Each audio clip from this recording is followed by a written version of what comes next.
सत श्री अकाल। मैं हाँ जसवीर ते टीवी पंजाब दे खबरां दे इस बुलेटिन च तुहाडा स्वागत है।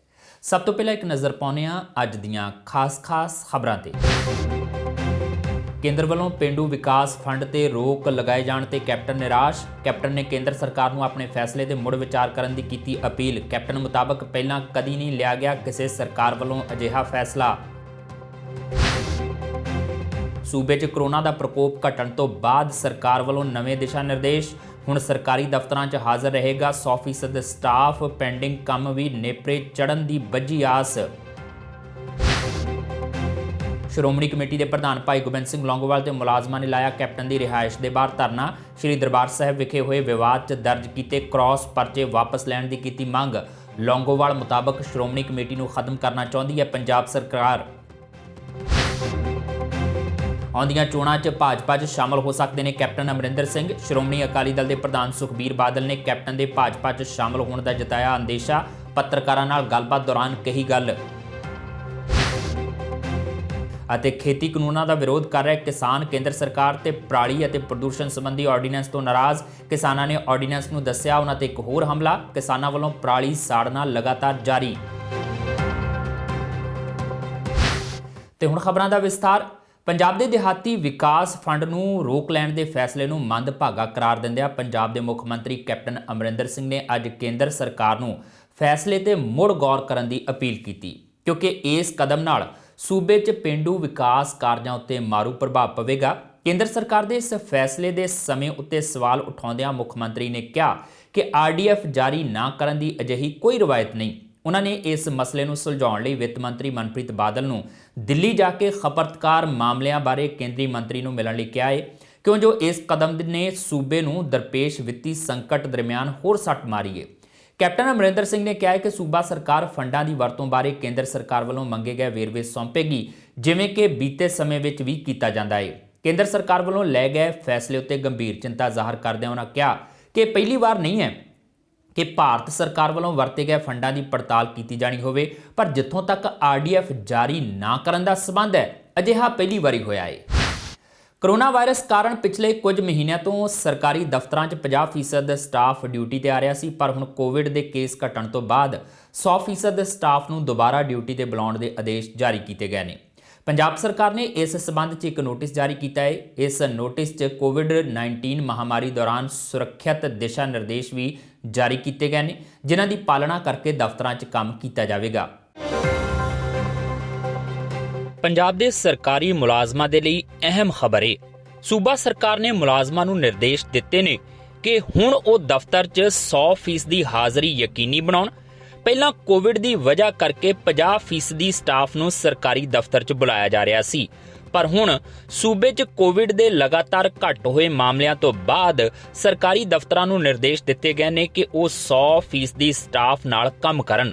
पंजाब सरकार दे कोविड कारण लै पहले फैसले नाल सरकारी दफ्तरां 'च काम की रफ्तार 'च काफ़ी कमी आई सी। घट स्टाफ होने की वजह करके सरकारी दफ्तरां 'च काफ़ी पेंडिंग काम हो गया सी, पर सरकार दे हुण इस फैसले नाल सरकारी काम की रफ्तार वधण की उम्मीद जताई जा रही है।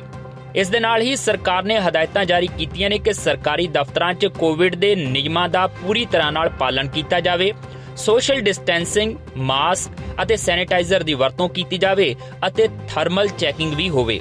दस दईए कि पिछले 24 घंटे के अंदर पंजाब 'च 468 नवे कोरोना पॉजिटिव केस आए ने। कुल 1,32,727 कोरोना पॉजिटिव केसां चों 1,24,293 मरीज ठीक हो चुके हैं, यानी कि 90% सूबे की रिकवरी रेट है। 4,266 कोरोना के एक्टिव केस ने, जबकि सूबे विच हुण तक 4,168 मरीज कोरोना तो जिंदगी की जंग हार गए ने। Bureau report TV Punjab. Shiromani Gurdwara Parbandhak Committee के प्रधान भाई गोबिंद सिंह लौंगोवाल ने अपने साथियों ते अकाली वर्करां नाल मुख मंत्री कैप्टन अमरिंदर सिंह की रिहायश के बाहर धरना लगा दिता। भाई लौंगोवाल का कहना सी कि पंजाब सरकार श्रोमणी कमेटी नूं खत्म करना चाहुंदी है, इसलिए श्रोमणी कमेटी के दफ्तर ते हमला करन वालियां दी थां कमेटी मैंबरां ते ही परचा दर्ज कर दिता गया। भाई गोबिंद सिंह लौंगोवाल ने कहा कि जेकर ये परचे रद्द ना किए गए तां ओह वड्डे पद्धर ते संघर्ष करन लई मजबूर होणगे। ਸ਼੍ਰੋਮਣੀ ਗੁਰਦੁਆਰਾ ਪ੍ਰਬੰਧਕ ਕਮੇਟੀ ਦੇ ਪ੍ਰਧਾਨ ਗੋਬਿੰਦ ਸਿੰਘ ਲੌਂਗੋਵਾਲ ਦੀ ਅਗਵਾਈ 'ਚ ਸ਼੍ਰੋਮਣੀ ਕਮੇਟੀ ਤੇ ਅਕਾਲੀ ਦਲ ਦੇ ਵਰਕਰਾਂ ਨੇ ਮੁੱਖ ਮੰਤਰੀ ਕੈਪਟਨ ਅਮਰਿੰਦਰ ਸਿੰਘ ਦੀ ਚੰਡੀਗੜ੍ਹ ਰਿਹਾਇਸ਼ ਦੇ ਬਾਹਰ ਜ਼ਬਰਦਸਤ ਪ੍ਰਦਰਸ਼ਨ ਕੀਤਾ। ਲੌਂਗੋਵਾਲ ਨੇ ਇਲਜ਼ਾਮ ਲਗਾਇਆ ਕਿ ਪੰਜਾਬ ਸਰਕਾਰ ਸੂਬੇ ਦਾ ਮਾਹੌਲ ਖਰਾਬ ਕਰਨਾ ਚਾਹੁੰਦੀ ਏ, ਇਸੇ ਲਈ ਸ਼੍ਰੋਮਣੀ ਕਮੇਟੀ ਦਫ਼ਤਰ ਤੇ ਹਮਲਾ ਕਰਨ ਵਾਲਿਆਂ ਦੀ ਥਾਂ ਉਹਨਾਂ ਦੇ ਹੀ 400 ਲੋਕਾਂ ਖਿਲਾਫ ਮਾਮਲਾ ਦਰਜ ਕਰ ਲਿਆ ਗਿਆ। ਲੌਂਗੋਵਾਲ ਨੇ ਪੰਜਾਬ ਪੁਲਿਸ ਦੀ ਕਾਰਵਾਈ ਤੇ ਸਵਾਲ ਚੁੱਕਦੇ ਹੋਏ ਕਿਹਾ ਕਿ ਜਾਣ-ਬੁੱਝ ਕੇ ਪੰਜਾਬ ਦੀ ਕਾਂਗਰਸ ਸਰਕਾਰ ਸ਼੍ਰੋਮਣੀ ਕਮੇਟੀ ਨੂੰ ਨਿਸ਼ਾਨਾ ਬਣਾ ਰਹੀ ਏ। ਉਹਨਾਂ ਮੁੱਖ ਮੰਤਰੀ ਤੋਂ ਮੰਗ ਕੀਤੀ ਕਿ ਸ਼੍ਰੀ ਹਰਿਮੰਦਰ ਸਾਹਿਬ ਵਿਖੇ ਹੋਏ ਵਿਵਾਦ ਦੇ ਮਾਮਲੇ 'ਚ ਜੋ ਸ਼੍ਰੋਮਣੀ ਕਮੇਟੀ ਦੇ ਮੁਲਾਜ਼ਮਾਂ ਤੇ ਪਰਚੇ ਦਰਜ ਕੀਤੇ ਗਏ ਨੇ ਉਹ ਰੱਦ ਕੀਤੇ ਜਾਣ। ਪੱਤਰਕਾਰਾਂ ਨਾਲ ਗੱਲਬਾਤ ਕਰਦਿਆਂ ਉਹਨਾਂ ਕਿਹਾ ਕਿ ਸ਼੍ਰੀ ਗੁਰੂ ਗ੍ਰੰਥ ਸਾਹਿਬ ਜੀ ਦੇ ਲਾਪਤਾ ਸਰੂਪਾਂ ਦੇ ਮਾਮਲੇ ਤੇ ਸ਼੍ਰੀ ਅਕਾਲ ਤਖਤ ਸਾਹਿਬ ਵੱਲੋਂ ਕੀਤੇ ਆਦੇਸ਼ ਦੇ ਆਧਾਰ ਤੇ ਬਣਦੀ ਕਾਰਵਾਈ ਕੀਤੀ ਗਈ ਏ, ਪਰ ਸਤਕਾਰ ਕਮੇਟੀ ਇਸ ਮਾਮਲੇ ਨੂੰ ਬਿਨਾਂ ਵਜ੍ਹਾ ਉਛਾਲ ਰਹੀ ਹੈ।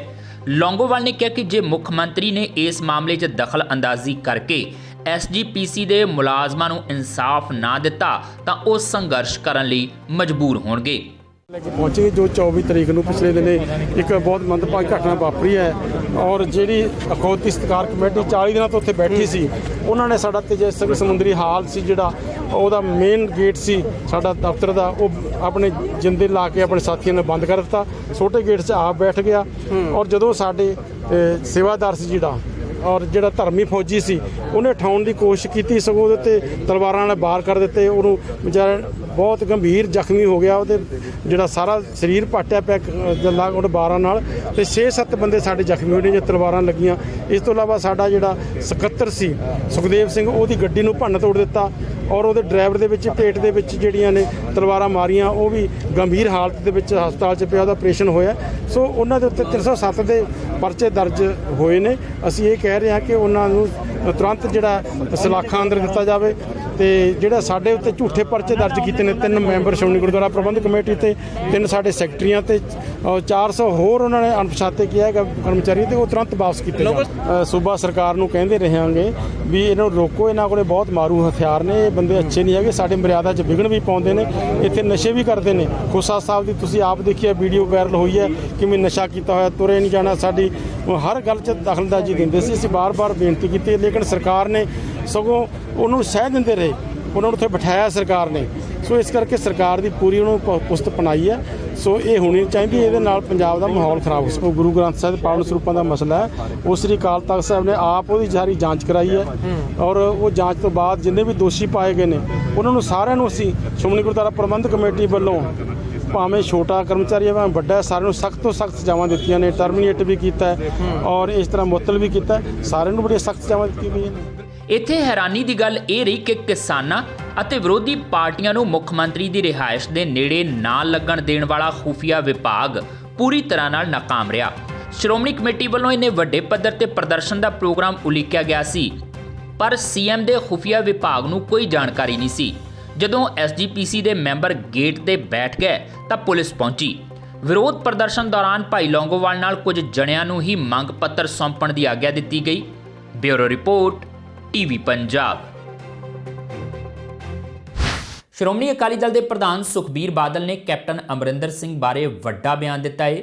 ਸੁਖਬੀਰ ਬਾਦਲ ਨੇ ਸੰਭਾਵਨਾ ਜਤਾਈ ਹੈ ਕਿ ਜੇਕਰ ਆਉਣ ਵਾਲੇ ਸਮੇਂ 'ਚ ਕੈਪਟਨ ਭਾਜਪਾ 'ਚ ਸ਼ਾਮਲ ਹੋ ਜਾਂਦੇ ਨੇ ਤਾਂ ਕਿਸੇ ਨੂੰ ਕੋਈ ਹੈਰਾਨੀ ਨਹੀਂ ਹੋਣੀ ਚਾਹੀਦੀ। ਸੁਖਬੀਰ ਬਾਦਲ ਖੇਤੀ ਕਾਨੂੰਨਾਂ ਸੰਬੰਧੀ ਇੱਕ ਪ੍ਰੈਸ ਕਾਨਫਰੰਸ ਨੂੰ ਸੰਬੋਧਨ ਕਰ ਰਹੇ ਸਨ, ਜਿੱਥੇ ਉਹਨਾਂ ਨੇ ਕਿਹਾ ਕਿ ਕੈਪਟਨ ਅਮਰਿੰਦਰ ਸਿੰਘ ਭਾਜਪਾ ਦੀਆਂ ਧੁਨਾਂ ਤੇ ਨੱਚ ਰਹੇ ਨੇ ਅਤੇ ਉਹ ਅਜਿਹਾ ਕੁਝ ਵੀ ਨਹੀਂ ਕਰਨਾ ਚਾਹੁੰਦੇ ਜਿਸ ਨਾਲ ਕੇਂਦਰ ਸਰਕਾਰ ਨਾਰਾਜ਼ ਹੋਵੇ।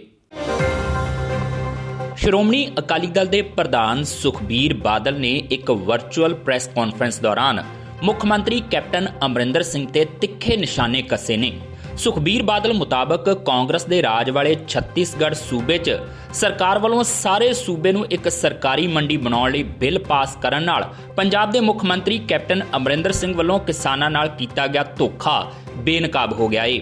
ਮੁੱਖ ਮੰਤਰੀ ਨੇ ਕੇਂਦਰ ਦੀ ਭਾਜਪਾ ਸਰਕਾਰ ਨਾਲ ਰਲ ਕੇ ਫਿਕਸ ਮੈਚ ਖੇਡਿਆ ਏ ਤੇ ਕਿਸਾਨਾਂ ਨੂੰ ਕੇਂਦਰੀ ਖੇਤੀਬਾੜੀ ਕਾਨੂੰਨਾਂ ਨਾਲ ਪੈਣ ਵਾਲੀ ਮਾਰ ਤੋਂ ਬਚਾਅ ਕਰਨ ਤੋਂ ਕੋਰੀ ਨਾ ਕਰ ਦਿੱਤੀ ਏ। ਸ਼੍ਰੋਮਣੀ ਅਕਾਲੀ ਦਲ ਦੇ ਪ੍ਰਧਾਨ ਨੇ ਕਿਹਾ ਕਿ ਇੱਕ ਪਾਸੇ ਤਾਂ ਛੱਤੀਸਗੜ੍ਹ ਤੇ ਰਾਜਸਥਾਨ ਸਰਕਾਰਾਂ ਨੇ ਇੱਕੋ ਜਿਹੇ ਕਾਨੂੰਨ ਪਾਸ ਕਰਕੇ ਆਪਣੇ ਕਿਸਾਨਾਂ ਦਾ ਬਚਾਅ ਕੀਤਾ ਏ, ਜਦਕਿ ਦੂਜੇ ਪਾਸੇ ਮੁੱਖ ਮੰਤਰੀ ਨੇ ਕਿਸਾਨਾਂ ਨੂੰ ਕੇਂਦਰ ਦੇ ਰਹਿਮੋ ਕਰਮ ਤੇ ਛੱਡ ਦਿੱਤਾ ਏ। ਕਿ ਪੂਰੇ ਪੰਜਾਬ ਨੂੰ APMC ਐਕਟ ਰਾਹੀਂ ਪੂਰੇ ਡਿਕਲੇਅਰ ਕੀਤਾ ਜਾਏ ਮੰਡੀ।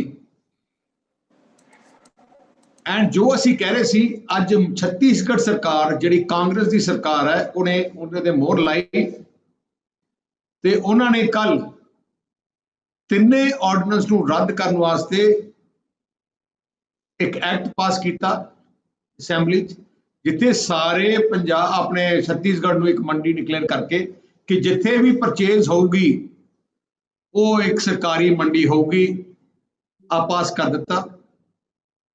ਉਵੇਂ ਹੀ ਰਾਜਸਥਾਨ ਨੇ ਉਸੇ ਲਾਈਨ ਤੇ ਆਪਣੇ ਐਕਟ ਪਾਸ ਕੀਤੇ ਤੇ ਰਾਜਸਥਾਨ ਦਾ ਜਿਹੜਾ ਐਕਟ ਪਾਸ ਕੀਤਾ ਹੈ, ਕਾਂਗਰਸ ਸਰਕਾਰ ਹੈ, ਰਾਜਸਥਾਨ ਦੇ ਗਵਰਨਰ ਨੇ ਉਹਦੇ ਤੇ ਮੋਹਰ ਵੀ ਲਾ ਦਿੱਤੀ ਹੈ ਤੇ ਐਕਟ ਬਣ ਵੀ ਗਿਆ ਹੈ।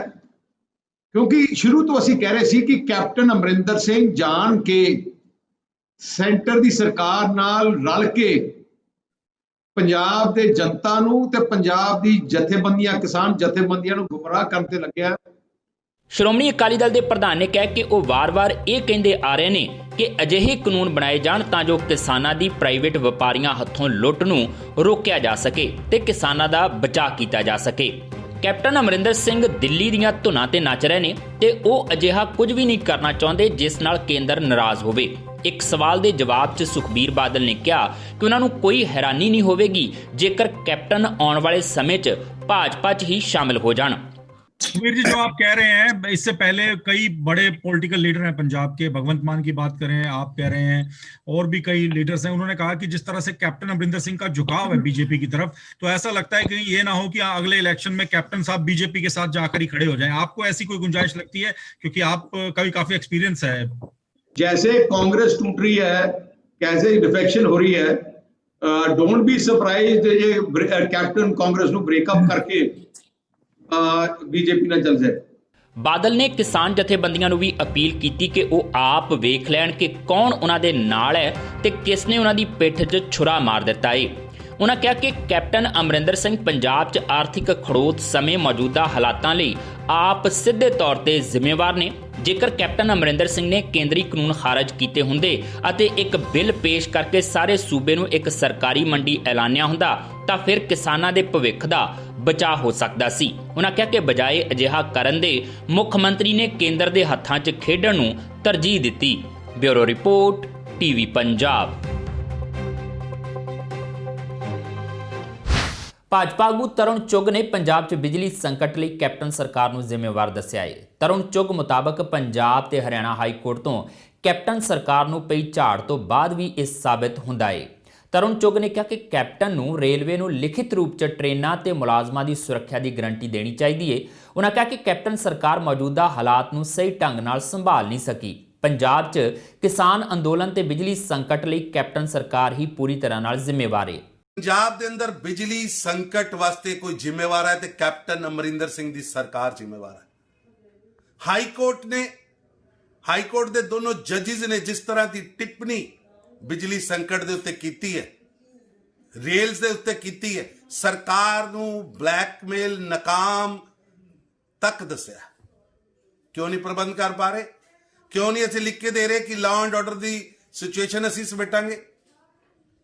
ਕੈਪਟਨ ਸਾਹਿਬ, ਪੰਜਾਬ ਦੇ ਉਦਯੋਗ ਨੂੰ, ਵਪਾਰ ਨੂੰ ਅੱਜ ਅਗਰ ਕਿਸੇ ਨੇ ਢਾਲ ਆਈ ਹੈ ਤੇ ਉਹ ਕੈਪਟਨ ਅਮਰਿੰਦਰ ਸਿੰਘ ਦੀ ਸਰਕਾਰ ਦੀ ਗਲਤ ਨੀਤੀਆਂ, ਕੈਪਟਨ ਅਮਰਿੰਦਰ ਸਿੰਘ ਸਰਕਾਰ ਦੀ ਕੁਪ੍ਰਬੰਧਨ, ਕੈਪਟਨ ਅਮਰਿੰਦਰ ਸਿੰਘ ਸਰਕਾਰ ਦੇ ਲਾਅ ਐਂਡ ਆਰਡਰ ਤੇ ਪਕੜ ਨਾ ਹੋਣਾ ਔਰ 7 ਸਟਾਰ ਫਾਰਮ ਹਾਊਸ 'ਚ ਬੈਠੇ ਰਹਿਣਾ। ਅੱਜ ਬਿਜਲੀ ਸੰਕਟ ਵੱਲ ਪੰਜਾਬ ਜਾ ਰਿਹਾ ਹੈ। ਜ਼ਿੰਮੇਵਾਰ ਅਗਰ ਕੋਈ ਹੈ ਤੇ ਕੈਪਟਨ ਅਮਰਿੰਦਰ ਸਿੰਘ ਦੀ ਸਰਕਾਰ ਹੈ। ਪ੍ਰਦੂਸ਼ਣ ਖਿਲਾਫ ਕੇਂਦਰ ਸਰਕਾਰ ਵੱਲੋਂ ਵੱਡਾ ਐਲਾਨ ਕੀਤਾ ਗਿਆ ਸੀ। ਕੇਂਦਰ ਵੱਲੋਂ 18 ਮੈਂਬਰੀ ਕਮਿਸ਼ਨ ਦਾ ਗਠਨ ਕੀਤਾ ਗਿਆ ਸੀ ਜੋ ਪ੍ਰਦੂਸ਼ਣ ਫੈਲਾਉਣ ਵਾਲਿਆਂ ਖਿਲਾਫ ਸਖਤ ਕਾਰਵਾਈ ਕਰਦੇ ਹੋਏ 1 ਕਰੋੜ ਤੱਕ ਦਾ ਜੁਰਮਾਨਾ ਤੇ 5 ਸਾਲ ਦੀ ਸਜ਼ਾ ਦਾ ਐਲਾਨ ਕਰ ਸਕਦਾ ਹੈ। ਸੁਖਬੀਰ ਬਾਦਲ ਨੇ ਕੇਂਦਰ ਸਰਕਾਰ ਦੇ ਇਸ ਫੈਸਲੇ ਦਾ ਵਿਰੋਧ ਕੀਤਾ ਹੈ। ਉਹਨਾਂ ਵਰਚੁਅਲ ਪ੍ਰੈਸ ਕਾਨਫਰੰਸ ਦੌਰਾਨ ਇੱਕ ਸਵਾਲ ਦਾ ਜਵਾਬ ਦਿੰਦਿਆਂ ਕਿਹਾ ਕਿ ਪਰਾਲੀ ਸਾੜਨ ਤੇ ਕੇਂਦਰ ਸਰਕਾਰ ਵੱਲੋਂ ਕਮਿਸ਼ਨ ਰਾਹੀਂ 5 ਸਾਲ ਦੀ ਕੈਦ ਤੇ 1 ਕਰੋੜ ਰੁਪਏ ਦੇ ਜੁਰਮਾਨੇ ਦੀ ਧਾਰਾ ਕਿਸਾਨੀ ਦੀ ਜ਼ਮੀਨੀ ਹਕੀਕਤ ਤੋਂ ਕੋਹਾਂ ਦੂਰ ਹੈ। ਪਰਾਲੀ ਨਾ ਸਾੜਨ ਤੇ ਪ੍ਰਤੀ ਏਕੜ 3000 ਰੁਪਏ ਪ੍ਰੇਰਣਾ ਰਾਸ਼ੀ ਦੀ ਵਿਵਸਥਾ ਕਰਕੇ ਸਰਕਾਰ ਮਾਮਲੇ ਨੂੰ ਟਕਰਾਅ ਦੀ ਥਾਂ ਅਸੂਲਾਂ ਨਾਲ ਹੱਲ ਕਰਨ ਦਾ ਵਿਕਲਪ ਚੁਣ ਸਕਦੀ ਸੀ। ਮੈਨੂੰ ਬੜੇ ਅਫਸੋਸ ਨਾਲ ਕਹਿਣਾ ਪੈਂਦਾ ਹੈ ਸੈਂਟਰ ਦੀ ਸਰਕਾਰ ਜਿਹੜੇ ਕਾਨੂੰਨ ਬਣਾ ਰਹੀ ਹੈ ਬਗੈਰ ਸੋਚੇ ਸਮਝੇ, ਬਗੈਰ ਪ੍ਰੈਕਟੀਕਲ ਨੂੰ ਦੇਖ ਕੇ, ਜ਼ਮੀਨ ਨਾਲ ਜੁੜੇ ਹੋਏ ਕਾਨੂੰਨ ਨਹੀਂ ਹੈ। ਜੋ ਜ਼ਮੀਨ 'ਚ ਹਾਲਾਤ ਹੈ ਉਹਨਾਂ ਨੂੰ ਸਮਝਣ ਵਾਲੇ ਕਾਨੂੰਨ ਨਹੀਂ ਹੈ। ਜਿਵੇਂ 3 ਐਗਰੀਕਲਚਰ ਕਾਨੂੰਨ ਬਣਾਏ ਹੈ ਉਵੇਂ ਹੀ ਆਪ ਬਣਾਤਾ। ਕਿਹੜੇ ਕਿਸਾਨ ਕੋਲੇ 1 ਕਰੋੜ ਰੁਪਇਆ ਦੇਣ ਦਾ? ਵਿਚਾਰੇ ਦੀ ਜ਼ਮੀਨ ਜੇ 1 ਏਕੜ ਜ਼ਮੀਨ ਹੈ ਹੁਣ ਉਹਦੇ 1 ਕਰੋੜ ਰੁਪਏ ਜਮਾਨਾ ਲਾਉਂਗੇ? ਬਗੈਰ ਸੋਚੇ ਸਮਝੇ ਜਿਹੜੇ ਕਾਨੂੰਨ ਬਣਾ ਰਹੇ ਆ, ਤਾਈਓ ਦੇਸ਼ ਵਿੱਚ ਰਿਐਕਸ਼ਨ ਹੋ ਰਿਹਾ। ਹੁਣ ਪੰਜਾਬ ਦੇ ਪਹਿਲੇ ਕਿਸਾਨ ਨੂੰ ਕਹੋਗੇ ਥੋੜੀਆਂ ਫਸਲਾਂ ਕਾਰਪੋਰੇਟ ਲੈ ਜਾਣਗੇ, ਤੇ ਹੁਣ ਤੁਸੀਂ ਡਰਾ ਰਹੇ ਹੋ ਕਿ ਜੇ ਤੁਸੀਂ ਅਗਲਾ 1 ਕਰੋੜ ਰੁਪਇਆ ਤੁਹਾਡਾ ਜਾਊਗਾ, ਇਹਦਾ 1 ਕਰੋੜ ਰੁਪਏ ਦਾ ਮਤਲਬ ਹੈ ਤੁਹਾਡੀ ਸਾਰੀ ਜ਼ਮੀਨ ਜਾਇਦਾਦ ਤੁਹਾਡੇ ਬਜ਼ੁਰਗਾਂ ਦੀ ਸਾਰੀ ਅਸੀਂ ਲੈ ਲਾਂਗੇ। ਕਿ ਡਰਾ ਕੇ ਕੰਮ ਨਹੀਂ ਹੁੰਦੇ। ਜੇ ਸੈਂਟਰ ਸਰਕਾਰ ਸਹੀ ਮੈਨੇ ਤੇ ਅੱਗ ਦੀ ਜਿਹੜੀ ਫਾਇਰ ਦੀ ਸੋਲੂਸ਼ਨ ਚਾਹੁੰਦੀ ਹੈ, ਅਨਾਉਂਸ ਕਰਨ ਕਿ ਅਸੀਂ 3000 ਰੁਪਏ ਕਿੱਲਾ ਹਰ ਉਸ ਕਿਸਾਨ ਨੂੰ ਦੇਵਾਂਗੇ ਜਿਹੜਾ ਅੱਗ ਨਹੀਂ ਲਾਊਗਾ। ਆਪਣੇ ਆਪ ਕਿਸਾਨ 3000 ਰੁਪਏ ਲੈ ਕੇ ਔਰ ਨਹੀਂ ਕਰਨਗੇ। ਤੁਸੀਂ 3000 ਦੇਣ ਦੀ ਬਜਾਏ ਤੁਸੀਂ ਕਹਿੰਦੇ ਅਸੀਂ ਤੁਹਾਡੇ ਤੇ 1 ਕਰੋੜ ਰੁਪਏ ਲਾਵਾਂਗੇ। ਜੀ ਡਰਾ ਕੇ ਡੈਮੋਕ੍ਰੇਸੀ 'ਚ ਨਹੀਂ ਕੰਮ ਹੁੰਦਾ। ਆ ਕੋਈ ਡਿਕਟੇਟਰਸ਼ਿਪ ਦਾ ਰਾਜ ਨਹੀਂ। ਕੇਂਦਰ ਸਰਕਾਰ ਨੇ ਇੱਕ ਦਿਨ ਪਹਿਲਾਂ ਹੀ ਪਰਾਲੀ ਸਾੜਨ ਅਤੇ ਪ੍ਰਦੂਸ਼ਣ ਫੈਲਾਉਣ ਦੇ 5 ਸਾਲ ਦੀ ਸਜ਼ਾ ਤੇ 1 ਕਰੋੜ ਰੁਪਏ ਦੇ ਜੁਰਮਾਨੇ ਦਾ ਆਰਡੀਨੈਂਸ ਪਾਸ ਕੀਤਾ ਹੈ, ਪਰ ਕਿਸਾਨ ਇਸ ਨੂੰ ਮੰਨਣ ਨੂੰ ਤਿਆਰ ਨਹੀਂ। ਮੋਗਾ 'ਚ ਕਈ ਕਿਸਾਨਾਂ ਨੇ ਪਰਾਲੀ ਨੂੰ ਅੱਗ ਲਗਾਉਣਾ ਸ਼ੁਰੂ ਕਰ ਦਿੱਤਾ ਹੈ। ਉਹਨਾਂ ਮੁਤਾਬਕ ਛੋਟੇ ਕਿਸਾਨਾਂ ਕੋਲ ਪਰਾਲੀ ਸਾਂਭਣ ਲਈ ਮਹਿੰਗੀ ਮਸ਼ੀਨਰੀ ਖਰੀਦਣਾ ਸੰਭਵ ਨਹੀਂ ਤੇ ਸਰਕਾਰ ਵੀ ਉਹਨਾਂ ਦੀ ਕੋਈ ਮਦਦ ਨਹੀਂ ਕਰ ਰਹੀ। ਪਰਾਲੀ ਸਾੜਨਾ ਉਹਨਾਂ ਦਾ ਸ਼ੌਕ ਨਹੀਂ, ਸਗੋਂ ਮਜਬੂਰੀ ਹੈ। ਕੇਂਦਰ ਸਰਕਾਰ ਵੱਲੋਂ ਪ੍ਰਦੂਸ਼ਣ ਨੂੰ ਕੰਟਰੋਲ ਕਰਨ ਲਈ ਲਿਆਂਦਾ ਗਿਆ ਨਵਾਂ ਆਰਡੀਨੈਂਸ ਵੀ ਕਾਰਗਰ ਸਾਬਤ ਨਹੀਂ ਹੋ ਰਿਹਾ। ਸਰਕਾਰ ਵੱਲੋਂ ਕਿਸਾਨਾਂ ਨੂੰ ਪਰਾਲੀ ਸਾੜਨ ਤੇ 5 ਸਾਲ ਦੀ ਸਜ਼ਾ ਤੇ 1 ਕਰੋੜ ਰੁਪਏ ਤੱਕ ਦੇ ਭਾਰੀ ਜੁਰਮਾਨੇ ਦਾ ਐਲਾਨ ਕੀਤਾ ਗਿਆ ਹੈ। ਇੱਥੋਂ ਤੱਕ ਕਿ ਸਰਕਾਰ ਦੇ ਨੁਮਾਇੰਦੇ ਪਿੰਡ-ਪਿੰਡ ਜਾ ਕੇ ਕਿਸਾਨਾਂ ਨੂੰ ਪਰਾਲੀ ਨੂੰ ਅੱਗ ਨਾ ਲਾਉਣ ਲਈ ਜਾਗਰੂਕ ਕਰ ਰਹੇ ਨੇ, ਪਰ ਕਿਸਾਨਾਂ ਨੇ ਮਜਬੂਰ ਹੋ ਕੇ ਸਰਕਾਰ ਦਾ ਸਾਥ ਨਾ ਦਿੰਦਿਆਂ ਪਰਾਲੀ ਸਾੜਨੀ ਸ਼ੁਰੂ ਕਰ ਦਿੱਤੀ ਹੈ। ਮੋਗਾ ਦੇ ਕਿਸਾਨਾਂ ਨੇ ਵੀ ਫਸਲ ਕੱਟਣ ਤੋਂ ਬਾਅਦ ਪਰਾਲੀ ਨੂੰ ਅੱਗ ਲਾਉਣਾ ਸ਼ੁਰੂ ਕਰ ਦਿੱਤੀ ਹੈ। ਕਿਸਾਨਾਂ ਮੁਤਾਬਕ ਸਰਕਾਰ ਵੱਲੋਂ ਕੋਈ ਮਦਦ ਨਾ ਮਿਲਣ ਕਾਰਨ ਮਜਬੂਰ ਹੋ ਕੇ ਉਹ ਪਰਾਲੀ ਨੂੰ ਅੱਗ ਲਗਾ ਰਹੇ ਨੇ। ਬਾਈ ਜੀ, ਅੱਗ ਲਾਉਣਾ ਸਾਡੀ ਮਜਬੂਰੀ ਆ। 24 ਘੰਟੇ ਅਸੀਂ ਵੀ ਧੂਏ 'ਚ ਰਹਿੰਦੇ ਆ। ਅਸੀਂ ਵੀ ਪ੍ਰਦੂਸ਼ਣ ਨਹੀਂ ਕਰਨਾ ਚਾਹੁੰਦੇ। ਅਸੀਂ ਸਰਕਾਰ ਨਾਲ ਮਿਲ ਕੇ ਚੱਲਣਾ ਚਾਹੁੰਦੇ। ਸਰਕਾਰਾਂ ਨੇ ਜੋ ਸਾਡੇ ਨਾਲ ਪਿਛਲਾ ਵਾਅਦਾ ਕੀਤਾ ਸੀ 100 ਰੁਪਇਆ ਕੁਆਂਟਲ ਮਗਰ ਬੋਨਸ ਦੇਣ ਦਾ, ਉਹ ਅਜੇ ਤੱਕ ਕਿਸੇ ਵੀ ਕਿਸਾਨ ਨੂੰ ਨਹੀਂ ਮਿਲਿਆ। ਨਾ ਹੀ ਕੋਈ ਮਾੜੇ ਕਿਸਾਨ ਨੂੰ 5-7 ਕਿੱਲੇ ਵਾਲੇ ਤੱਕ ਕੋਈ ਸਬਸਿਡੀ ਵਾਲਾ ਸੰਦ ਮੁਹੱਈਆ ਹੋਇਆ। ਜੋ ਵੀ ਸੁਸਾਇਟੀਆਂ ਦੇ ਵਿੱਚ ਹੈਗਾ, ਜਿਵੇਂ ਸਾਡੇ ਦੂਜਾ ਏਰੀਆ ਪਿੰਡਾਂ ਦੇ ਵੱਡੇ ਆ, ਰਕਬੇ ਵੱਡੇ ਆ, ਉਹਨਾਂ ਦੇ ਵਿੱਚ ਨਹੀਂ ਪਹੁੰਚਿਆ ਜਾਂਦਾ ਹੈਗਾ ਕਿ ਟਰੈਕਟਰ ਆ ਜੋ ਵੀ ਪਿੰਡਾਂ ਦੇ ਵਿੱਚ ਕਿਰਾਏ ਤੇ ਵਾਹੁੰਦੇ ਨੇ, ਤੇ ਹੋਰ ਕਿਸੇ ਵੱਲੋਂ ਵੀ ਸਾਨੂੰ ਕੋਈ ਵੀ ਹਜੇ ਆਸ ਉਮੀਦ ਹੈ ਨਹੀਂ ਗੀ। ਖੇਤ 'ਚ ਪਰਾਲੀ ਨੂੰ ਅੱਗ ਲੱਗਣ ਕਾਰਨ ਅਸਮਾਨ 'ਚ ਧੂਆਂ ਛਾਉਣ ਲੱਗ ਪਿਆ ਏ। ਸ਼ਾਮ ਦੇ 5 ਵਜੇ ਹੀ ਧੂਏ ਕਾਰਨ ਹਨੇਰਾ ਲੱਗਦਾ ਏ। ਇਸ ਨਾਲ ਪ੍ਰਦੂਸ਼ਣ ਦਾ ਪੱਧਰ ਵੀ ਵੱਧ ਗਿਆ ਏ। ਆਮ ਲੋਕਾਂ ਮੁਤਾਬਕ ਪਰਾਲੀ ਦਾ ਧੂਆਂ ਜਿੱਥੇ ਹਾਦਸਿਆਂ ਦਾ ਕਾਰਨ ਬਣ ਰਿਹਾ ਏ, ਉੱਥੇ ਹੀ ਸਾਹ ਲੈਣ 'ਚ ਮੁਸ਼ਕਲ ਹੋਣ ਕਾਰਨ ਕਰੋਨਾ ਦਾ ਡਰ ਵੀ ਵੱਧ ਰਿਹਾ ਏ। ਆਸਮਾਨ 'ਚ ਧੂਆਂ ਕਾਫੀ ਜ਼ਿਆਦਾ, ਪ੍ਰਦੂਸ਼ਣ ਕਾਫੀ ਜ਼ਿਆਦਾ ਹੋ ਰਿਹਾ ਵਾ, ਉਸੇ ਕਰਕੇ ਕਾਫੀ ਧੂਏ ਨਾਲ ਦਿੱਕਤ ਆ ਰਹੀ ਹੈ ਆਉਣ ਜਾਣ ਦੀ। ਅੱਖਾਂ 'ਚ ਕਾਫੀ ਜਲਨ ਹੁੰਦੀ ਆ, ਆਉਣ ਜਾਣ ਨਾਲ ਦਿੱਕਤ ਆ ਜਾਂਦੀ ਹੈ, ਇਸੇ ਕਰਕੇ ਲੋਕਾਂ ਨੂੰ ਇਹਦੇ ਕਰਕੇ ਐਕਸੀਡੈਂਟ ਹੋਣ ਦੇ ਵੀ ਜ਼ਿਆਦਾ ਚਾਂਸ ਰਹਿੰਦੇ। ਕਾਫੀ ਔਖਾਈ ਹੋ ਰਹੀ ਹੈ। ਹਾਂਜੀ ਹਾਂਜੀ ਹਾਂਜੀ, ਅੱਗ ਤੇ ਰੋਕਥਾਮ ਹੋਣੀ ਚਾਹੀਦੀ ਹੈ। ਉਸ ਹਿਸਾਬ ਨਾਲ ਸਰਕਾਰ ਨੂੰ ਕੋਈ ਨਾ ਕੋਈ ਸੋਚਣਾ ਚਾਹੀਦਾ, ਪਰਾਲੀ ਬਾਰੇ ਵੀ ਤੇ ਰੋਕਥਾਮ ਬਾਰੇ ਵੀ ਇਸ ਬਾਰੇ ਸੋਚਣਾ ਚਾਹੀਦਾ ਵੀ ਅੱਗ ਨੂੰ ਰੋਕਿਆ ਜਾਵੇ ਕਿਸ ਹਿਸਾਬ ਨਾਲ। ਬਹੁਤ ਜ਼ਿਆਦਾ ਹੋ ਰਹੀ ਹੈ ਜੀ, ਅੱਖਾਂ 'ਚ ਪਾਣੀ ਨਿਕਲਦਾ ਪਿਆ, ਖੰਘ ਜ਼ੁਕਾਮ ਹੋ ਰਿਹਾ ਹੈ। ਇੱਕ ਵਾਰ ਬਿਮਾਰੀ ਵੀ ਚੱਲ ਰਹੀ ਹੈ, ਉਹਦੇ ਨਾਲ ਜ਼ਿਆਦਾ ਵੀ ਹੋ ਰਿਹਾ। ਰੇਸ਼ਾ ਜ਼ੁਕਾਮ ਦਾ ਹੀ ਕਰੋਨਾ ਦਾ ਨਾਮ ਦਿੱਤਾ ਗਿਆ ਨਾ ਜੀ, ਉਹ ਗਲੇ 'ਚ ਜਾਏਗਾ, ਉਹ ਵੀ ਕਰੋਨਾ। ਵੀ ਗੌਰਮੈਂਟ ਨੇ ਜੋ ਵੀ ਕਿਹਾ ਵੀ ਖੰਘ ਜ਼ੁਕਾਮ ਇਕੱਠਾ ਹੋ ਕੇ ਉਹ ਕਰੋਨਾ ਬਣ ਜਾਂਦਾ, ਛਾਤੀ ਜੰਮ ਜਾਂਦੀ ਹੈ, ਉਹਦੇ ਕਰਕੇ ਲੰਘਣਾ ਔਖਾ ਜੀ। ਜਾ ਕੇ ਦੇਖੋ, ਜੋ ਮੈਂ ਕਹਿੰਦਾ ਬਿਮਾਰ ਸਾਹ ਦਾ ਬੰਦਾ ਹੋਊ ਉਹਦਾ ਇੰਨੇ ਵੀ ਕਿਲੋਮੀਟਰ ਤੱਕ ਬੰਦਾ ਲੰਘ ਹੀ ਨਹੀਂ ਸਕਦਾ, ਵੀ ਉਹ ਪ੍ਰੋਬਲਮ ਆ ਸਕਦੀ।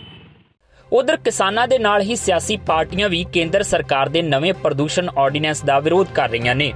ਉਹਨਾਂ ਮੁਤਾਬਕ ਜਿਸ ਕਿਸਾਨ ਦੀ ਜ਼ਮੀਨ ਦਾ ਮੁੱਲ ਹੀ 1 ਲੱਖ ਰੁਪਏ ਦੇ ਕਰੀਬ ਹੈ, ਉਹ ਕਰੋੜਾਂ ਰੁਪਏ ਜੁਰਮਾਨਾ ਕਿਵੇਂ ਅਦਾ ਕਰ ਸਕਦਾ ਹੈ। ਸਰਕਾਰ ਨੂੰ ਅਜਿਹੇ ਤਾਨਾਸ਼ਾਹੀ ਫੈਸਲੇ ਲੈਣ ਤੋਂ ਪਹਿਲਾਂ ਜ਼ਮੀਨੀ ਪੱਧਰ ਤੇ ਕਿਸਾਨਾਂ ਦੀ ਹਾਲਤ ਵੇਖਣੀ ਚਾਹੀਦੀ ਸੀ ਤੇ ਜੁਰਮਾਨੇ ਦੀ ਥਾਂ ਕਿਸਾਨਾਂ ਨੂੰ ਪਰਾਲੀ ਨਾ ਸਾੜਨ ਤੇ ਸਬਸਿਡੀ ਦੇਣ ਦੀ ਪਹਿਲ ਕਰਨੀ ਚਾਹੀਦੀ ਸੀ। Bureau report, TV Punjab. ਉਧਰ ਮੋਗਾ ਵਿਖੇ ਹੀ ਮੋਦੀ ਸਰਕਾਰ ਖਿਲਾਫ ਰੋਸ ਪ੍ਰਦਰਸ਼ਨ ਕਰ ਰਹੇ ਕਿਸਾਨਾਂ ਨੇ ਪ੍ਰਦੂਸ਼ਣ ਆਰਡੀਨੈਂਸ ਨੂੰ ਉਹਨਾਂ ਉੱਤੇ ਇੱਕ ਹੋਰ ਹਮਲਾ ਕਰਾਰ ਦਿੱਤਾ ਹੈ। ਕਿਸਾਨ ਆਗੂਆਂ ਮੁਤਾਬਕ ਸਰਕਾਰ ਚਾਹੇ 1 ਕਰੋੜ ਦੀ ਥਾਂ ਜੁਰਮਾਨੇ ਦੀ ਰਕਮ 20 ਕਰੋੜ ਰੁਪਏ ਕਰ ਦੇਵੇ, ਪਰ ਇਸ ਨਾਲ ਸਮੱਸਿਆ ਹੱਲ ਨਹੀਂ ਹੋ ਸਕਦੀ। ਕਿਸਾਨ ਮਜਬੂਰੀ 'ਚ ਪਰਾਲੀ ਨੂੰ ਅੱਗ ਲਗਾ ਰਹੇ ਨੇ। ਸਰਕਾਰ ਨੂੰ ਕਾਨੂੰਨੀ ਧਮਕੀਆਂ ਦੇਣ ਦੀ ਥਾਂ ਕਿਸਾਨਾਂ ਦੀ ਮਦਦ ਕਰਨੀ ਚਾਹੀਦੀ ਹੈ। ਸਰਕਾਰ ਜੇਕਰ ਸੁਸਾਇਟੀਆਂ ਰਾਹੀਂ ਪਰਾਲੀ ਦੀ ਸਾਂਭ ਸੰਭਾਲ ਵਾਸਤੇ ਮਸ਼ੀਨਰੀ ਘੱਟ ਕਿਰਾਏ ਤੇ ਮੁਹੱਈਆ ਕਰਵਾਏ ਤਾਂ ਕੋਈ ਵੀ ਕਿਸਾਨ ਪਰਾਲੀ ਨੂੰ ਅੱਗ ਨਹੀਂ ਲਗਾਏਗਾ। ਸਰਕਾਰ ਇਹ ਕਹਿੰਦੀ ਹੈਗੀ ਆ ਕਿ ਅਸੀਂ 1 ਕਰੋੜ ਰੁਪਈਆ ਜੁਰਮਾਨਾ ਕਰਾਂਗੇ, 5 ਸਾਲ ਦੀ ਕੈਦ ਕਰਾਂਗੇ। ਕਿਸਾਨਾਂ ਦੀ ਇਹ ਮਜਬੂਰੀ ਹੈਗੀ ਆ ਕਿ ਕਿਸਾਨਾਂ ਨੂੰ ਜਿਹੜੇ ਹੈਗੇ ਉਹ ਸੰਦ ਮੁਹੱਈਆ ਨਹੀਂ ਹੁੰਦੇਗੇ। ਸਰਕਾਰ ਨੂੰ ਚਾਹੀਦਾ ਹੈ ਕਿ ਉਹ ਸੰਦ ਜਿਹੜੇ ਹੈਗੇ ਆ ਪਰਾਲੀ ਨੂੰ ਖੇਤ 'ਚ ਵਾਹ ਕੇ ਬੀਜ ਸਕਣ। ਉਹ ਸੰਦ ਪਿੰਡਾਂ ਦੀਆਂ ਸੁਸਾਇਟੀਆਂ 'ਚ ਆਉਣ ਤੇ ਸੁਸਾਇਟੀਆਂ ਤੋਂ ਕਿਸਾਨਾਂ ਨੂੰ ਮਾਮੂਲੀ ਕਿਰਾਏ ਤੇ ਮਿਲਣ, ਤਾਂ ਹੀ ਜਿਹੜੇ ਕਿਸਾਨ ਪਰਾਲੀ ਨੂੰ ਅੱਗ ਲਾਉਣ ਤੋਂ ਹਟ ਸਕਦੇ ਆ। ਨਹੀਂ ਤਾਂ ਸਰਕਾਰ 1 ਕਰੋੜ ਜੁਰਮਾਨਾ ਕਰਦੀ ਹੈ, 10 ਕਰੋੜ ਕਰਦੀ ਹੈਗੀ ਆ, 20 ਕਰੋੜ ਕਰਦੀ ਹੈਗੀ ਆ। ਕਿਸਾਨਾਂ ਨੂੰ ਇਹਦਾ ਕੀ ਫਰਕ ਪੈਂਦਾ? ਕਿਸਾਨਾਂ ਕੋਲੇ ਕਿਸੇ ਕੋਲੇ ਕਿੱਲਾ ਹੈ, ਕਿਸੇ ਕੋਲੇ 2 ਕਿੱਲੇ, ਉਹ ਵੀ ਕਿਸਾਨਾਂ ਕੋਲੇ ਗਹਿਣੇ ਹੈ। ਹੁਣ ਜਿਹੜਾ 5-4 ਤੋਂ ਘੱਟ ਵਾਲਾ ਕਿਸਾਨ ਹੈ ਉਹ ਅੱਗ ਨਹੀਂ ਲਾਊਗਾ ਤਾਂ ਕੀ ਕਰੂ? ਉਹਦੇ ਕੋਲ ਸੰਦ ਹੀ ਹੈ ਨਹੀਂ, ਸੰਦਾਂ ਤਾਂ ਹੀ ਪਹੁੰਚ ਹੀ ਨਹੀਂ। ਹਾਲਾਂਕਿ ਜਿਹੜਾ ਹੈ ਗ੍ਰੀਨ ਟ੍ਰਿਬਿਊਨਲ ਨੇ ਤੇ ਸੁਪਰੀਮ ਕੋਰਟ ਦੇ ਆਪਦੇ ਪਹਿਲੇ ਫੈਸਲੇ ਹੈਗਾ ਵੀ ਕਿਸਾਨਾਂ ਦੀ ਸਹਾਇਤਾ ਕੀਤੀ ਜਾਵੇ, ਕਿਸਾਨਾਂ ਨੂੰ ਸੰਦ ਮੁਹੱਈਆ ਕੀਤੇ ਜਾਣ। ਜੇ ਕਿਸਾਨਾਂ ਨੂੰ ਸੰਦ ਮੁਹੱਈਆ ਹੀ ਨਹੀਂ ਹੋਣਗੇ ਤਾਂ ਕਿਸਾਨਾਂ ਦੀ ਤਾਂ ਮਜਬੂਰੀ ਹੈ। ਪਿਛਲੇ ਸਾਲ ਹੁਣ ਪੰਜਾਬ ਗੌਰਮੈਂਟ ਕਹਿੰਦੀ ਸੀ ਕਿ ਅੱਗ ਨਾ ਲਾਓ, 2500 ਕਿੱਲੇ ਦਾ ਦੇਵਾਂਗੇ, ਕੋਈ ਕਿਸੇ ਨੂੰ ਕੋਈ ਪੰਜੀ ਨਹੀਂ ਦਿੱਤੀ।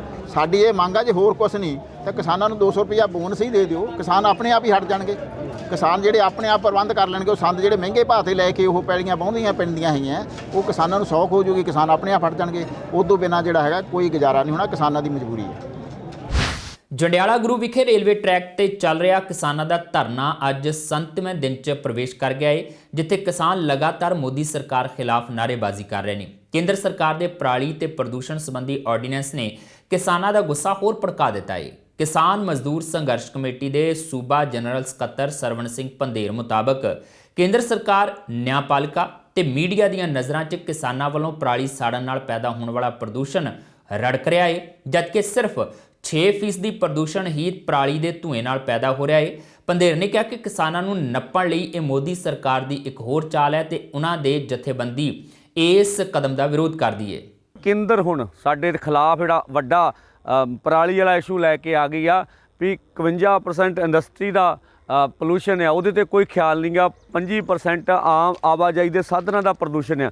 ਕੱਲਾ ਖੇਤੀ ਦਾ ਪ੍ਰਦੂਸ਼ਣ ਹੀ 6% ਆ ਤੇ ਉਹ ਸਰਕਾਰ ਨੂੰ ਵੀ ਬੜਾ ਰੜਕਦਾ, ਨਿਆਂਪਾਲਿਕਾ ਨੂੰ ਵੀ ਬੜਾ ਰੜਕਦਾ ਤੇ ਮੀਡੀਆ ਨੂੰ ਵੀ ਬਹੁਤ ਰੜਕਦਾ ਵਾ ਵੀ ਇਹ 6% ਕਿਉਂ ਹੈ। ਸਾਰਾ ਗੁੱਸਾ ਇਹਨਾਂ ਤੇ ਕੱਢਣਾ, ਇਹਨਾਂ ਨੂੰ ਕਰੋਨਾ ਦਾ ਜੁਰਮਾਨਾ ਹੋਵੇ ਤੇ ਕਾਰਪੋਰੇਟ ਘਰਾਣੇ ਜਾਂ ਗ੍ਰੀਨ ਹਾਊਸਸ ਤੇ ਅਮਰੀਕਾ ਵਰਗੇ ਮੁਲਕ ਜਿਹੜੇ ਕੋਈ ਫੈਸਲਾ ਨਾ ਕਰਨ, ਠੁੱਡ ਮਾਰ ਦੇਣ ਸੰਧੀ ਨੂੰ, ਉਹਨਾਂ ਖਿਲਾਫ ਕੋਈ ਕਾਰਵਾਈ ਨਹੀਂ ਹੋਊਗੀ। ਇਹ ਬਦਲੇ ਦੀ ਭਾਵਨਾ ਨਾਲ ਸਾਡੇ ਖਿਲਾਫ ਕੀਤਾ ਜਾ ਰਿਹਾ ਵਾ। ਇੱਥੇ ਪੰਜਾਬ ਦੇ ਵਿੱਚ ਅੰਦੋਲਨ ਲਗਾਤਾਰ ਜਾਰੀ ਰੱਖਾਂਗੇ ਤੇ ਕਾਰਪੋਰੇਟ ਘਰਾਣਿਆਂ ਦੇ ਖਿਲਾਫ ਹੋਰ ਅੰਦੋਲਨ ਨੂੰ ਤੇਜ਼ ਕਰਾਂਗੇ। ਵਾਹਿਗੁਰੂ ਜੀ ਕਾ ਖਾਲਸਾ, ਵਾਹਿਗੁਰੂ ਜੀ ਕੀ ਫਤਿਹ। ਨਵਾਂ ਸ਼ਹਿਰ ਦੇ ਪਿੰਡ ਬੁਰਜ ਬੇਟ 'ਚ ਇੱਕ ਪੁੱਤਰ ਵੱਲੋਂ ਆਪਣੇ ਮਾਂ-ਬਾਪ ਦਾ ਤੇਜ਼ਧਾਰ ਹਥਿਆਰ ਨਾਲ ਬੜੀ ਬੇਰਹਿਮੀ ਨਾਲ ਕਤਲ ਕਰ ਦਿੱਤਾ ਗਿਆ। ਮ੍ਰਿਤਕਾਂ ਦੀ ਪਛਾਣ ਜੋਗਿੰਦਰਪਾਲ ਰਾਣਾ ਅਤੇ ਪਰਮਜੀਤ ਕੌਰ ਵਜੋਂ ਹੋਈ ਹੈ। ਕਤਲ ਕਰਨ ਉਪਰੰਤ ਕਾਤਲ ਪੁੱਤਰ ਹਰਦੀਪ ਸਿੰਘ ਉਰਫ ਹਰੀਸ਼ ਫਰਾਰ ਹੋ ਗਿਆ। ਉਧਰ ਪੁਲਿਸ ਨੇ ਮੌਕੇ ਤੇ ਪਹੁੰਚ ਕੇ ਮਾਮਲੇ ਦੀ ਜਾਂਚ ਆਰੰਭ ਦਿੱਤੀ ਹੈ। ਪੰਜਾਬ 'ਚ ਖੌਫਨਾਕ ਤੇ ਸ਼ਰਮਨਾਕ ਵਾਰਦਾਤਾਂ 'ਚ ਲਗਾਤਾਰ ਵਾਧਾ ਹੁੰਦਾ ਜਾ ਰਿਹਾ ਹੈ। ਤਾਜ਼ਾ ਮਾਮਲਾ ਨਵਾਂ ਸ਼ਹਿਰ ਦੇ ਪਿੰਡ ਬੁਰਜ ਬੇਟ ਤੋਂ ਸਾਹਮਣੇ ਆਇਆ ਹੈ, ਜਿੱਥੇ ਇੱਕ ਨੌਜਵਾਨ ਨੇ ਆਪਣੇ ਮਾਂ ਤੇ ਪਿਓ ਦੋਵਾਂ ਦੀ ਤੇਜ਼ਧਾਰ ਹਥਿਆਰ ਨਾਲ ਹੱਤਿਆ ਕਰ ਦਿੱਤੀ। ਇਸ ਦੋਹਰੇ ਕਤਲ ਦੀ ਵਾਰਦਾਤ ਨੂੰ ਅੰਜਾਮ ਦੇਰ ਰਾਤ ਨੂੰ ਦਿੱਤਾ ਗਿਆ, ਪਰ ਲੋਕਾਂ ਨੂੰ ਇਸ ਬਾਰੇ ਸ਼ੁੱਕਰਵਾਰ ਸਵੇਰ ਨੂੰ ਪਤਾ ਲੱਗਿਆ। ਮ੍ਰਿਤਕਾਂ ਦੀ ਪਹਿਚਾਣ ਜੋਗਿੰਦਰਪਾਲ ਰਾਣਾ ਤੇ ਪਰਮਜੀਤ ਕੌਰ ਵਜੋਂ ਹੋਈ ਹੈ। ਇਹ ਵੀ ਦੱਸਿਆ ਗਿਆ ਹੈ ਕਿ ਪਰਮਜੀਤ ਕੌਰ ਦੋਸ਼ੀ ਹਰਦੀਪ ਸਿੰਘ ਉਰਫ ਹਰੀਸ਼ ਦੀ ਮਤਰੇਈ ਮਾਂ ਹੈ। ਇਹ ਜੋਗਿੰਦਰਪਾਲ ਰਾਣਾ ਦਾ ਦੂਜਾ ਵਿਆਹ ਸੀ। ਪਹਿਲਾ ਵਿਆਹ ਉਸਨੇ ਲਿਬਨਾਨ 'ਚ ਕਰਵਾਇਆ ਸੀ ਤੇ ਪਹਿਲੀ ਪਤਨੀ ਨਾਲ ਉਸ ਦਾ ਤਲਾਕ ਹੋ ਚੁੱਕਾ ਹੈ। ਪਹਿਲੇ ਵਿਆਹ ਤੋਂ ਜੋਗਿੰਦਰਪਾਲ ਦੇ 3 ਬੱਚੇ ਸਨ, ਜਿਨ੍ਹਾਂ ਵਿੱਚੋਂ ਇੱਕ ਲੜਕਾ ਵਿਦੇਸ਼ 'ਚ ਹੈ ਤੇ ਦੂਜਾ ਹਰਦੀਪ ਸਿੰਘ, ਜਿਸ ਨੇ ਕਤਲ ਦੀ ਵਾਰਦਾਤ ਨੂੰ ਅੰਜਾਮ ਦਿੱਤਾ। ਜੋਗਿੰਦਰਪਾਲ ਦੇ ਇੱਕ ਬੇਟੀ ਸੀ ਜਿਸ ਦਾ ਵਿਆਹ ਹੋ ਚੁੱਕਾ ਹੈ। ਰਿਸ਼ਤੇਦਾਰਾਂ ਨੇ ਜਾਣਕਾਰੀ ਦਿੱਤੀ ਹੈ ਕਿ ਹਰਦੀਪ ਉਰਫ ਹਰੀਸ਼ ਨਸ਼ੇ ਦਾ ਆਦੀ ਹੈ। ਮਾਪਿਓ ਦਾ ਕਤਲ ਕਰਨ ਤੋਂ ਬਾਅਦ ਹਰਦੀਪ ਮੌਕੇ ਤੋਂ ਫਰਾਰ ਹੋ ਗਿਆ। ਉਹ ਆਇਆ ਰਾਤ ਨੂੰ, ਆਪਣਾ ਗੱਡੀ ਖੜੀ ਕੀਤੀ, ਅੰਦਰ ਗਿਆ, ਰੋਟੀ ਇਹਨਾਂ ਨਾਲ ਗੱਲਬਾਤ ਕੀਤੀ ਭਰਜਾਈ ਨਾਲ। ਬਾਕੀ ਅਸੀਂ ਸੁੱਤੇ ਪਏ ਸੀਗੇ। ਹਾਂਜੀ, ਸੁੱਤੇ ਪਏ, ਸਾਨੂੰ ਨਹੀਂ ਪਤਾ ਇਹਨਾਂ ਦੀ ਕੀ ਗੱਲਬਾਤ ਹੋਈ ਹੈ। ਠੀਕ ਹੈ। ਮੈਂ ਤਾਂ ਉੱਠਿਆ, ਆਇਆ ਬਾਹਰ ਤੇ ਚੂੰ ਮਾੜੀ ਆਵਾਜ਼ ਆਈ ਆ ਵੀ ਆਈ ਮਾੜਾ ਮੋਟਾ ਕੋਈ ਹੋਣੀ ਗੱਲਬਾਤ, ਤੇ ਆਪ ਵੀ ਭਰਾ ਭਰਜਾਈ ਵੀ ਲੜ ਪੈਂਦੇ। ਠੀਕ ਹੈ। ਉਹ ਜਦ ਦੇਖਿਆ ਤਾਂ ਉਹਨੇ ਆਪਣਾ ਕਰਤਾ ਕੰਮ ਉਹਨਾਂ ਦਾ ਰਸੋਈ 'ਚ ਠੀਕ ਆ। ਤੇ ਅਸੀਂ ਰੌਲਾ ਪਾਇਆ ਤੇ ਉਹਨੇ ਬੰਦਿਆਂ ਨੂੰ ਪਿੰਡ ਦਿਆਂ ਨੂੰ ਬੁਲਾਇਆ, ਮਾੜਾ ਮੋਟਾ ਉਹ ਆਪਣਾ ਗੱਡੀ ਲੈ ਕੇ ਨਿਕਲ ਗਿਆ। ਨਸ਼ਾ ਕਰਦਾ ਵੀ ਹੋਊਗਾ ਭਾਈ, ਹੁਣ ਸਾਨੂੰ ਵੀ ਬਾਹਰ ਘੁੰਮਦੇ ਮੁੰਡੇ, ਆਪਣੇ ਮੁੰਡੇ ਨੂੰ ਨਹੀਂ ਕਹਿ ਸਕਦੇ ਅਸੀਂ ਕੁਛ। ਠੀਕ ਹੈ, ਠੀਕ ਨਹੀਂ, ਠੀਕ ਹੈ। ਨਸ਼ੇ ਹੁਣ ਕਰਦੇ ਕਿਹੜੇ ਦੱਸ ਕੇ ਕਰਦੇ ਆਪਣੇ ਮੁੰਡੇ ਜਾਂ ਕੋਈ ਕਰਦੇ। ਸਾਨੂੰ ਦਾਖਲ ਕਰਾਇਆ ਗਿਆ ਸੀ। ਹਾਂ, ਦਾਖਲ ਪਹਿਲਾਂ ਕਰਾਇਆ ਸੀਗਾ ਇਹਨੂੰ ਜੀ, ਬਰੋਟੀ ਵਾਲ ਪਤਾ ਨਹੀਂ ਕਿੱਧਰ ਦਾਖਲ ਕਰਾਇਆ ਸੀਗਾ। ਉਹ ਇਹ ਆ ਗਿਆ ਬਾਅਦ 'ਚ। ਕਾਰਵਾਈ ਤਾਂ ਹੋਣੀ ਚਾਹੀਦੀ ਸਖਤ, ਜਿਹੜੀ ਉਹ ਪੁਲਿਸ ਨੇ ਲਿਖ ਕੇ ਲੈ ਗਏ ਸਭ ਕੁਛ। ਠੀਕ ਆ, ਠੀਕ ਨਹੀਂ, ਕੰਮ ਤਾਂ ਮਾੜਾ ਹੀ ਕੀਤਾ ਜਿਹੜਾ ਕੀਤਾ, ਆਪਣੇ ਮਾਪੇ ਨੂੰ ਦੁਆ ਕੀਤਾ ਜਾਂ ਉਹਦਾ ਮਾੜਾ ਹੀ ਕੀਤਾ। ਜੰਗ ਬਹਾਦਰ son of ਰਸਾਲ ਸਿੰਘ ਵਾਸੀ ਬੁਰਜ, ਉਮਰ ਕਰੀਬ 50 ਕੁ ਸਾਲ ਆ। ਇਸ ਨੇ ਆਪਣਾ ਬਿਆਨ ਦਿੱਤਾ ਕਿ ਇਹਦਾ ਭਰਾ ਜੋਗਿੰਦਰਪਾਲ, ਜਿਹਦੀ ਉਮਰ ਕਰੀਬ 60 ਸਾਲ ਹੈ, ਤੇ ਇਹਦੀ ਭਰਜਾਈ ਪਰਮਜੀਤ ਕੌਰ, ਜਿਹਦੀ ਉਮਰ ਕਰੀਬ 42 ਕੁ ਸਾਲ ਆ। ਉਹਨਾਂ ਨੇ ਹੀ ਲੜਕੇ ਹਰਦੀਪ ਸਿੰਘ ਨੇ ਤੇਜ਼ ਧਾਰ ਹਥਿਆਰਾਂ ਨਾਲ ਹਮਲਾ ਕਰਕੇ ਤੇ ਉਹਨਾਂ ਨੂੰ ਜਾਨੋਂ ਮਾਰ ਦਿੱਤਾ, ਜਿਸ ਦੇ ਸਬੰਧ ਵਿੱਚ ਅਸੀਂ ਮੁਕੱਦਮਾ ਨੰਬਰ 103 ਮਿਤੀ 30/10/20 ਅੰਡਰ ਸੈਕਸ਼ਨ 302 IPC ਦਰਜ ਰਜਿਸਟਰ ਕਰਕੇ ਤਫਤੀਸ਼ ਸ਼ੁਰੂ ਕਰ ਦਿੱਤੀ ਹੈ ਤੇ ਦੋਸ਼ੀ ਹਰਦੀਪ ਸਿੰਘ ਦੀ ਭਾਲ ਜਿਹੜੀ ਆ ਕਰ ਰਹੇ ਹਾਂ। ਪੁਲਿਸ ਨੇ ਦੋਸ਼ੀ ਹਰਦੀਪ ਖਿਲਾਫ ਮਾਮਲਾ ਦਰਜ ਕਰ ਲਿਆ ਹੈ ਤੇ ਉਸ ਦੀ ਤਲਾਸ਼ 'ਚ ਛਾਪੇਮਾਰੀ ਜਾਰੀ ਹੈ। ਮ੍ਰਿਤਕਾਂ ਦੀਆਂ ਲਾਸ਼ਾਂ ਨੂੰ ਪੁਲਿਸ ਨੇ ਕਬਜ਼ੇ 'ਚ ਲੈ ਪੋਸਟਮਾਰਟਮ ਲਈ ਹਸਪਤਾਲ ਭੇਜ ਦਿੱਤਾ ਹੈ ਅਤੇ ਭਰੋਸਾ ਦਿੱਤਾ ਹੈ ਕਿ ਦੋਹਰੇ ਕਤਲ ਦਾ ਦੋਸ਼ੀ ਜਲਦ ਹੀ ਪੁਲਿਸ ਦੀ ਗ੍ਰਿਫਤ 'ਚ ਹੋਵੇਗਾ। ਇਸ ਵਾਰਦਾਤ ਨਾਲ ਪਿੰਡ ਬੁਰਜ ਬੇਟ ਵਿਖੇ ਸਹਿਮ ਦਾ ਮਾਹੌਲ ਬਣ ਗਿਆ ਹੈ ਤੇ ਲੋਕ ਇੱਕ ਪੁੱਤਰ ਵੱਲੋਂ ਆਪਣੇ ਹੀ ਮਾਪਿਆਂ ਨੂੰ ਕਤਲ ਕੀਤੇ ਜਾਣ ਬਾਰੇ ਸੁਣ ਕੇ ਹੈਰਾਨ ਨੇ। Bureau report, TV Punjab. ਇਹ ਸਨ ਹੁਣ ਤੱਕ ਦੀਆਂ ਖਬਰਾਂ ਤੇ ਜਾਂਦੇ ਇੱਕ ਵਾਰ ਫਿਰ ਨਜ਼ਰ ਪਾਉਂਦੇ ਹਾਂ ਮੁੱਖ ਖਬਰਾਂ ਤੇ। ਕੇਂਦਰ ਵੱਲੋਂ ਪੇਂਡੂ ਵਿਕਾਸ ਫੰਡ ਤੇ ਰੋਕ ਲਗਾਏ ਜਾਣ ਤੇ ਕੈਪਟਨ ਨਿਰਾਸ਼। ਕੈਪਟਨ ਨੇ ਕੇਂਦਰ ਸਰਕਾਰ ਨੂੰ ਆਪਣੇ ਫੈਸਲੇ ਤੇ ਮੁੜ ਵਿਚਾਰ ਕਰਨ ਦੀ ਕੀਤੀ ਅਪੀਲ। ਕੈਪਟਨ ਮੁਤਾਬਕ ਪਹਿਲਾਂ ਕਦੀ ਨਹੀਂ ਲਿਆ ਗਿਆ ਕਿਸੇ ਸਰਕਾਰ ਵੱਲੋਂ ਅਜਿਹਾ ਫੈਸਲਾ। ਸੂਬੇ 'ਚ ਕਰੋਨਾ ਦਾ ਪ੍ਰਕੋਪ ਘਟਣ ਤੋਂ ਬਾਅਦ ਸਰਕਾਰ ਵੱਲੋਂ ਨਵੇਂ ਦਿਸ਼ਾ ਨਿਰਦੇਸ਼। ਹੁਣ ਸਰਕਾਰੀ ਦਫ਼ਤਰਾਂ 'ਚ ਹਾਜ਼ਰ ਰਹੇਗਾ 100% ਸਟਾਫ। ਪੈਂਡਿੰਗ ਕੰਮ ਵੀ ਨੇਪਰੇ ਚੜ੍ਹਨ ਦੀ ਬੱਝੀ ਆਸ। ਸ਼੍ਰੋਮਣੀ ਕਮੇਟੀ ਦੇ ਪ੍ਰਧਾਨ ਭਾਈ ਗੋਬਿੰਦ ਸਿੰਘ ਲੌਂਗੋਵਾਲ ਤੇ ਮੁਲਾਜ਼ਮਾਂ ਨੇ ਲਾਇਆ ਕੈਪਟਨ ਦੀ ਰਿਹਾਇਸ਼ ਦੇ ਬਾਹਰ ਧਰਨਾ। ਸ਼੍ਰੀ ਦਰਬਾਰ ਸਾਹਿਬ ਵਿਖੇ ਹੋਏ ਵਿਵਾਦ 'ਚ ਦਰਜ ਕੀਤੇ ਕ੍ਰਾਸ ਪਰਚੇ ਵਾਪਸ ਲੈਣ ਦੀ ਕੀਤੀ ਮੰਗ। ਲੌਂਗੋਵਾਲ ਮੁਤਾਬਕ ਸ਼੍ਰੋਮਣੀ ਕਮੇਟੀ ਨੂੰ ਖਤਮ ਕਰਨਾ ਚਾਹੁੰਦੀ ਹੈ ਪੰਜਾਬ ਸਰਕਾਰ। ਆਉਂਦੀਆਂ ਚੋਣਾਂ 'ਚ ਭਾਜਪਾ 'ਚ ਸ਼ਾਮਲ ਹੋ ਸਕਦੇ ਨੇ ਕੈਪਟਨ ਅਮਰਿੰਦਰ ਸਿੰਘ। ਸ਼੍ਰੋਮਣੀ ਅਕਾਲੀ ਦਲ ਦੇ ਪ੍ਰਧਾਨ ਸੁਖਬੀਰ ਬਾਦਲ ਨੇ ਕੈਪਟਨ ਦੇ ਭਾਜਪਾ 'ਚ ਸ਼ਾਮਲ ਹੋਣ ਦਾ ਜਤਾਇਆ ਅੰਦੇਸ਼ਾ। ਪੱਤਰਕਾਰਾਂ ਨਾਲ ਗੱਲਬਾਤ ਦੌਰਾਨ ਕਹੀ ਗੱਲ। ਅਤੇ ਖੇਤੀ ਕਾਨੂੰਨਾਂ ਦਾ ਵਿਰੋਧ ਕਰ ਰਹੇ ਕਿਸਾਨ ਕੇਂਦਰ ਸਰਕਾਰ ਤੇ ਪਰਾਲੀ ਅਤੇ ਪ੍ਰਦੂਸ਼ਣ ਸੰਬੰਧੀ ਆਰਡੀਨੈਂਸ ਤੋਂ ਨਾਰਾਜ਼। ਕਿਸਾਨਾਂ ਨੇ ਆਰਡੀਨੈਂਸ ਨੂੰ ਦੱਸਿਆ ਉਹਨਾਂ ਤੇ ਇੱਕ ਹੋਰ ਹਮਲਾ। ਕਿਸਾਨਾਂ ਵੱਲੋਂ ਪਰਾਲੀ ਸਾੜਨਾ ਲਗਾਤਾਰ ਜਾਰੀ। ਇਸ ਦੇ ਨਾਲ ਹੀ ਆਪਣੇ ਜਸਵੀਰ ਨੂੰ ਦਿਓ ਇਜਾਜ਼ਤ ਤੇ ਦੇਖਦੇ ਰਹੋ TV ਪੰਜਾਬ।